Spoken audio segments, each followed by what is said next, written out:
자, 27번 핵심 포인트입니다. 우리 이제 교통상해보험이라고 하는 게 있는데요. 상해보험 중에 이제 우리가 교통사고를 담보로 하는 상해보험에서 보상하는 손해가 있고 보상하지 않는 손해가 있습니다. 그래서 여기서는 우리가 보상하는 손해도 좀 기억하셔야 되고, 그 보상하지 않는 손해를 기억하시면 우리가 이제 보상하는 손해는 대부분의 교통상해를 보상하는데, 우리가 다음 장에서 보고 있는 보상하지 않는 손해를 여러분들이 기억하시면, 그 외에는 다 보상한다, 이렇게 보시면 되겠습니다.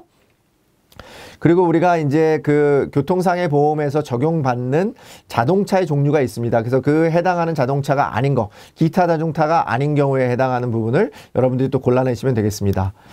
자, 보상하지 않는 경우는 우리가 크게 보면은 시운전, 운전을 시험 삼아 해보는 그런 경우에서 발생한 사고에 대해서 자동차 보험 회사는 보상하지 않고요. 또 자동차 경기 같은 거 우리가 진행하는데 경기에서 발생한 사고에 대해서는 우리가 보상하지 않습니다. 그런 경우는 우리가 교통상해보험이 아닌 상해보험 같은 경우가 아닌 사망보험이라든지 아니면은 배상책임보험이라든지 아니면 자동차 보험이라든지 이런 데서 보상을 하는 거지, 교통상해보험에서는 보상하지 않아요. 왜냐하면 교통상해보험에서 그런 것까지 다 보상을 하게 되면 너무 손해율이 높아지죠. 그래서 문제가 발생을 해서 보험사고가 감당할 수가 없게 됩니다. 그렇기 때문에 여기 나와 있는 것처럼 어떤 그 하역 작업이나 청소 작업을 하는 동안에 발생하는 본연의 일을 하는 동안, 그 다음에 건설기계가 본연의 기능을 하는 동안 발생한 사고에 대해서는 보상하지 않고요. 근데 이런 경우들이 우리가 예를 들어서 청소차가 그냥 일반 도로 교통을 하는 거예요. 일반 도로의 통행 중에 사고가 발생한 경우에는 당연히 보상을 합니다. 아시겠죠? 그러니까 우리가 일반적으로 특정한 상황에서 발생한 교통 손해에 대해서는,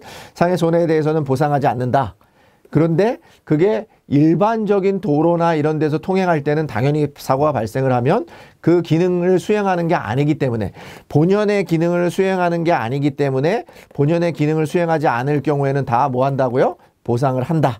이렇게 기억하시면 좋겠습니다. 우리가 이제 교통상해 보험에서 자동차는 일반적으로 아까 말씀드린 모든 자동차가 대부분 다 해당이 됩니다.